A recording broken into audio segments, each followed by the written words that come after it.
L'inertie est une tendance naturelle de la matière qui consiste à s'opposer à tout changement de vitesse.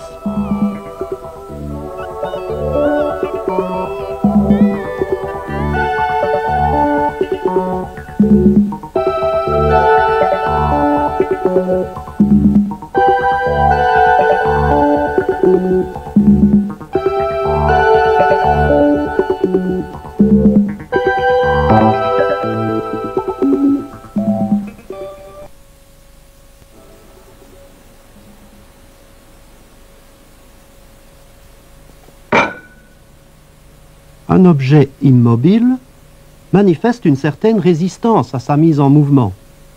Si on tire la nappe d'un coup sec, la vaisselle ne bouge pas. Un coup sec sur le livre inférieur et la pile reste en place. Les objets en mouvement tendent à conserver leur vitesse. Si on arrête la pelle, le gravier continue sur sa lancée. Cette inertie dans le mouvement de translation peut servir à emmancher un marteau. Lors de l'arrêt brusque du manche, la partie métallique a continué son mouvement et s'est bloquée solidement au manche. Pour le démancher, même procédé en sens inverse. Entrons dans un ascenseur très rapide et plaçons-nous sur un pèse-personne. L'aiguille indique notre poids. Démarrons vers le haut.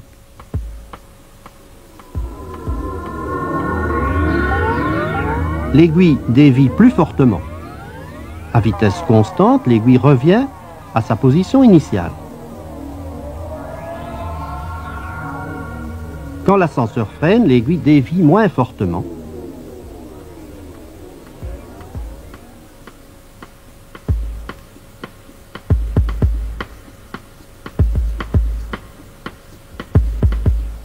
Observons ce qui se passe pendant la descente.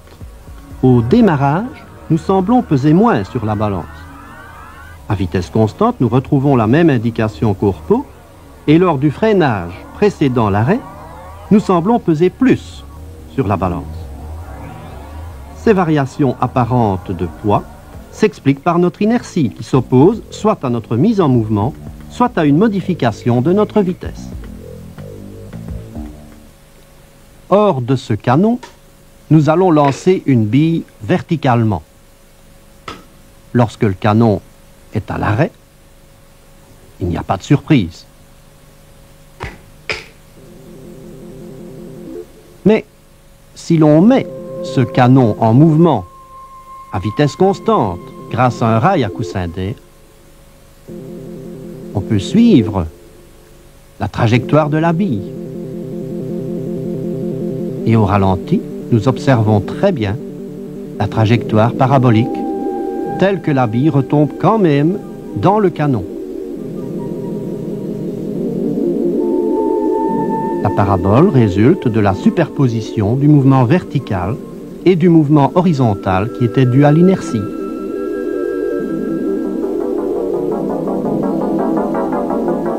Une bille est maintenue par un électroaimant. Quand la bille est libérée par une commande à distance, la bille tombe au pied du mât, comme on pouvait s'y attendre. Et, en utilisant le rail à coussin d'air, donnons au bateau une vitesse constante et lâchons de nouveau la bille. Observons bien. La bille est animée de la même vitesse horizontale que le bateau. Elle garde cette vitesse horizontale pendant qu'elle tombe et elle arrive encore exactement au pied du mât.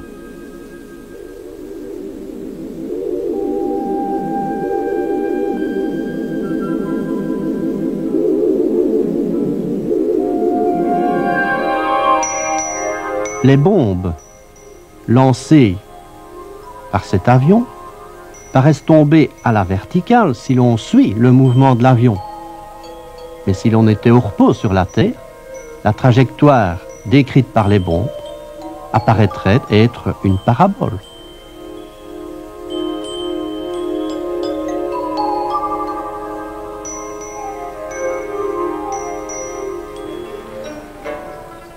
L'inertie se manifeste aussi vis-à-vis des mouvements de rotation.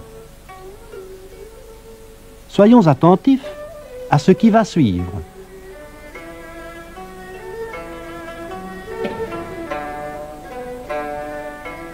Attention.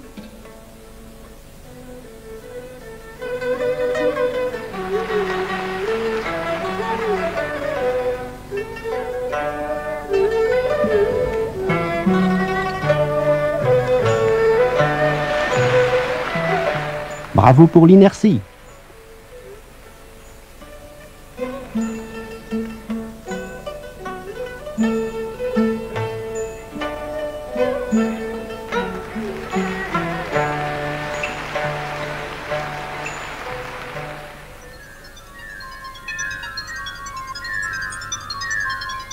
Tournons le support brusquement et le petit bonhomme reste en place.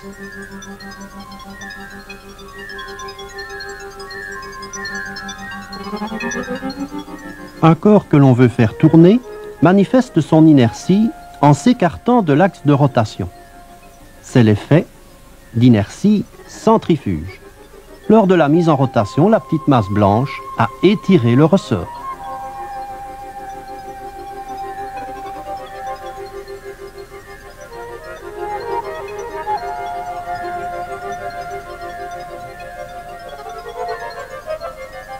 Le fonctionnement du régulateur de Watt est basé sur ce même effet d'inertie centrifuge.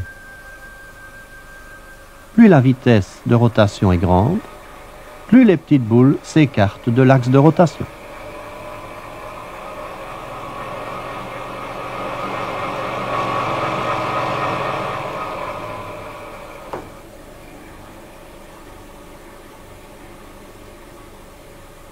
Et plus la vitesse de rotation est grande, plus les cerceaux s'aplatissent. On explique ainsi pourquoi la Terre n'est pas tout à fait sphérique.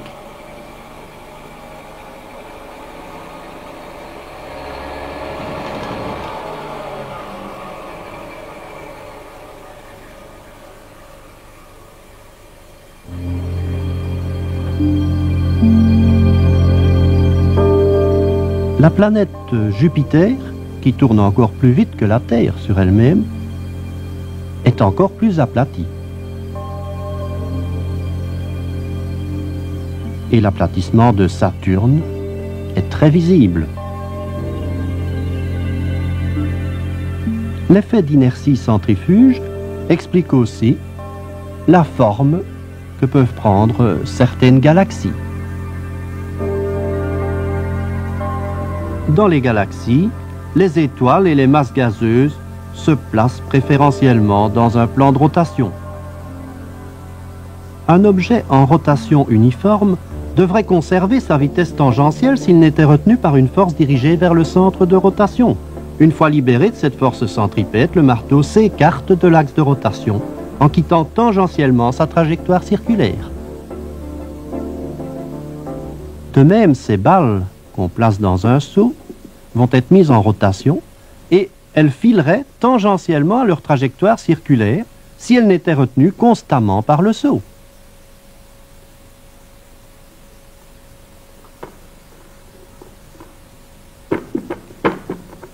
Essayez ce petit tour, mais sans trop gaspiller.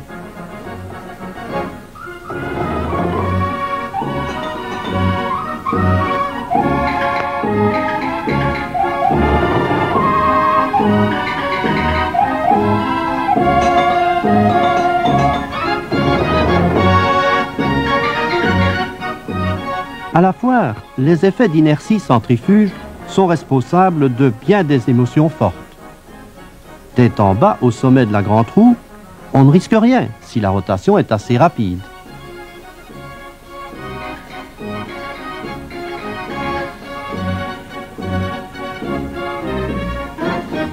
Sur les montagnes russes, on est constamment déporté par inertie vers l'extérieur des virages.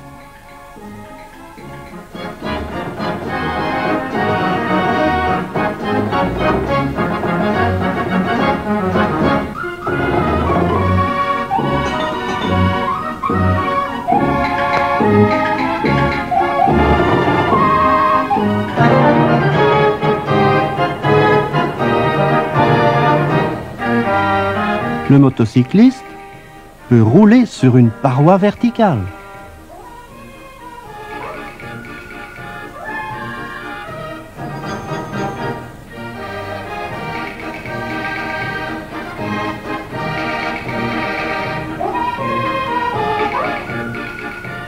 Entrons dans ce rotor particulièrement spectaculaire.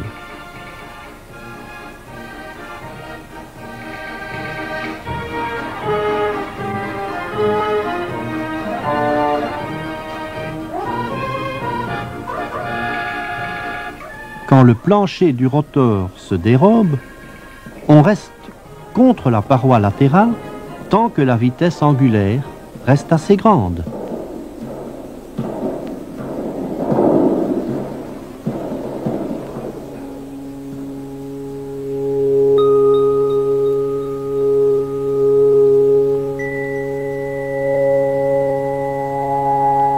La résistance à la mise en rotation d'un système est caractérisée par ce qu'on appelle le moment d'inertie. Celui-ci dépend non seulement des masses, mais aussi de l'écartement des masses par rapport au centre de rotation. Mais si on rapproche les masses de l'axe de rotation, le système va se mettre à tourner beaucoup plus rapidement.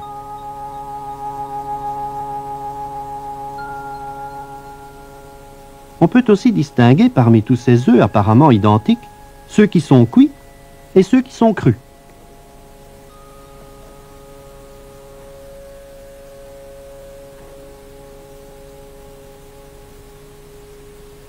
L'œuf cuit se met à tourner beaucoup plus vite que l'œuf cru. Voici la preuve.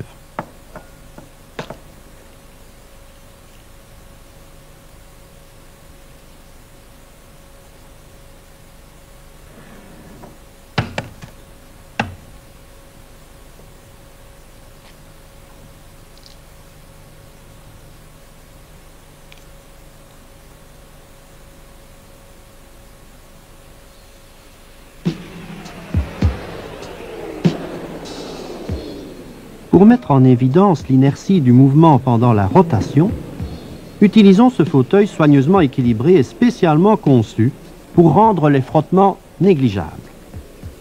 Observons comment évolue la vitesse de rotation en donnant des haltères à l'expérimentateur. Les haltères sont écartés par rapport à l'axe de rotation. La vitesse de rotation est assez faible. Mais si on rapproche les haltères, la vitesse de rotation augmente, et inversement. La vitesse angulaire de rotation diminue quand le moment d'inertie augmente. La vitesse angulaire augmente si le moment d'inertie diminue. La patineuse nous donne un exemple tout à fait précis. En augmentant son moment d'inertie, elle tourne moins vite. Le produit de la vitesse angulaire par le moment d'inertie est une constante. Les physiciens expriment ainsi la conservation du moment cinétique, parfois appelé moment orbital ou moment angulaire. Ce gyroscope didactique possède 3 degrés de liberté. Il s'agit d'un axe muni d'un rotor monté à l'intérieur de 2 armatures, une noire et une grise. Il s'agit d'une double suspension à la cardan. Dès que le rotor tourne, le gyroscope se comporte comme s'il n'avait aucun lien avec ce qui l'entoure. En effet, l'axe de rotation du rotor garde la même direction et le même sens, quels que soient les mouvements du cadre extérieur.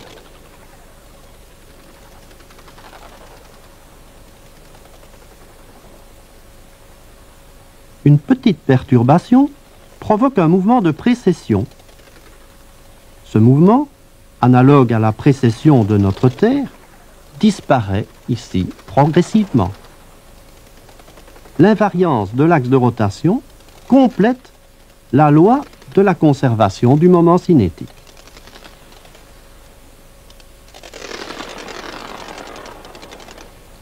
L'inertie gyroscopique est mise à profit pour lancer avec succès des objets vers une cible. Dans ce jeu de frisbee, la rotation du disque empêche qu'il dévie de la trajectoire choisie.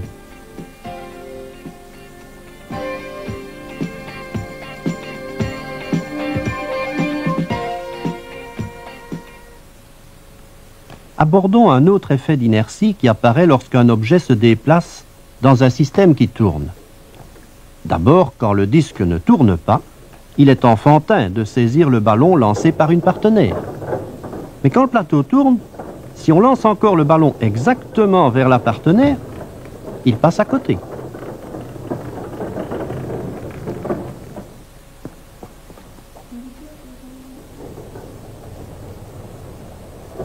Vu d'en haut, cela s'explique, car le ballon va en ligne droite sans s'occuper du plateau qui tourne.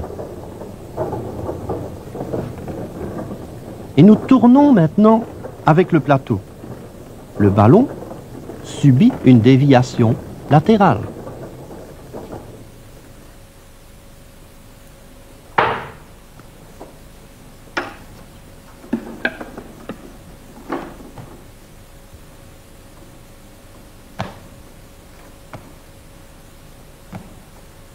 Pour expliquer cette déviation, les observateurs liés au mouvement doivent faire appel à une force d'inertie. C'est la force dite de Coriolis.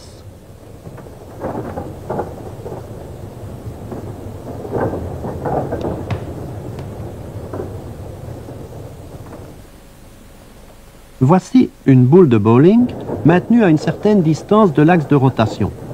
Quand le plateau atteint une certaine vitesse constante, on libère la boule.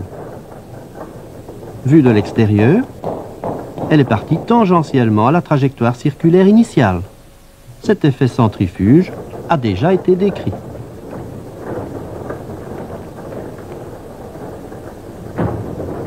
Pour un observateur lié à la rotation du plateau, la trajectoire de la boule est beaucoup plus surprenante. On observe en effet une spirale. Cette spirale ne peut s'expliquer qu'en faisant encore intervenir les forces d'inertie.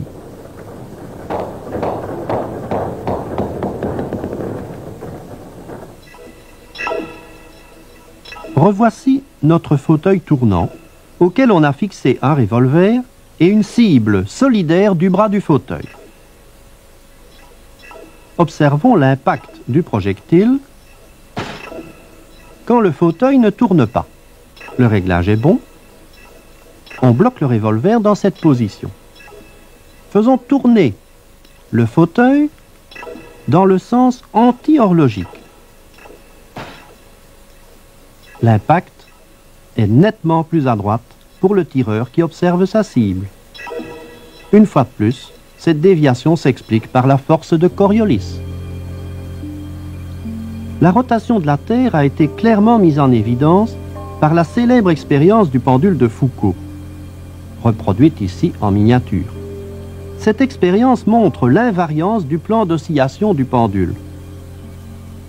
Dans l'expérience réelle, on pourrait observer, après quelques minutes, que le disque a tourné par rapport au plan d'oscillation. C'est une preuve de la rotation de la Terre, et on retrouvera donc sur Terre les mêmes effets qu'en laboratoire. La force de Coriolis intervient aussi en météorologie. Voici un anticyclone, c'est-à-dire un centre de haute pression, noté H. Si la Terre ne tournait pas, la masse gazeuse s'éloignerait directement du centre H de haute pression vers un centre de basse pression, noté L.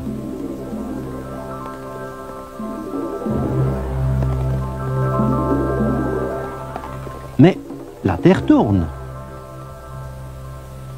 Et ceci n'arrive pas. À cause de la rotation de la Terre, les vents dans l'hémisphère nord sont déviés.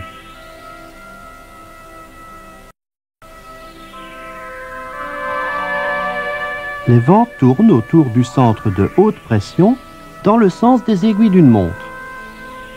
Dans le cas de l'anticyclone, la force de Coriolis est dirigée vers l'intérieur. Et ceci permet à l'anticyclone de subsister pendant un certain temps.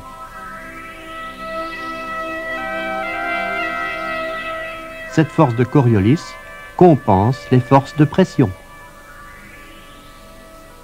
Autour du centre de basse pression, Quand on est dans l'hémisphère nord, les vents tournent dans le sens anti-horlogique.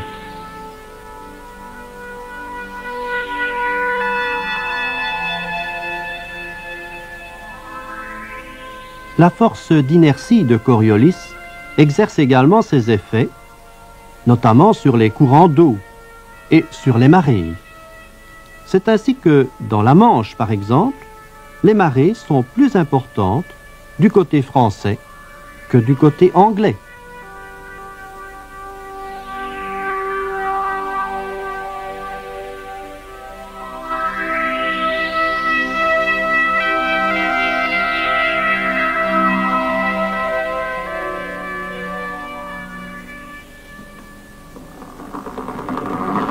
Les applications terrestres des effets de l'inertie sont innombrables. Considérons quelques effets pratiques de l'inertie gyroscopique. Observons bien comment réagit un gyroscope soumis à une force extérieure. Le mouvement n'a pas lieu dans le sens de la force, mais suivant la perpendiculaire à celle-ci.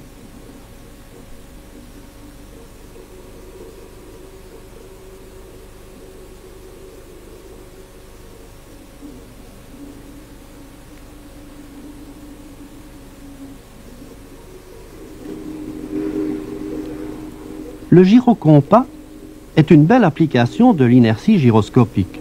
Nous illustrons son principe à partir de ce gyroscope et d'un fauteuil tournant avec une roue de vélo. La roue est tenue par une personne assise sur le fauteuil. Mettons d'abord la roue en rotation, autour d'un axe horizontal. Et le fauteuil est mis également en rotation. Immédiatement, la roue a pivoté de façon à aligner son axe de rotation sur celui du fauteuil tournant. C'est le principe même du gyrocompas, qui dans n'importe quelle situation pointe constamment vers le nord géographique. Deux gyroscopes sont à la base du pilotage automatique des avions. L'avion, grâce à ce pilote automatique, est maintenu sur une trajectoire prédéterminée. Le gyroscope à axe vertical contrôle les élevons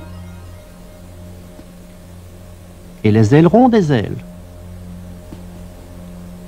Le gyroscope à axe horizontal contrôle le gouvernail de direction.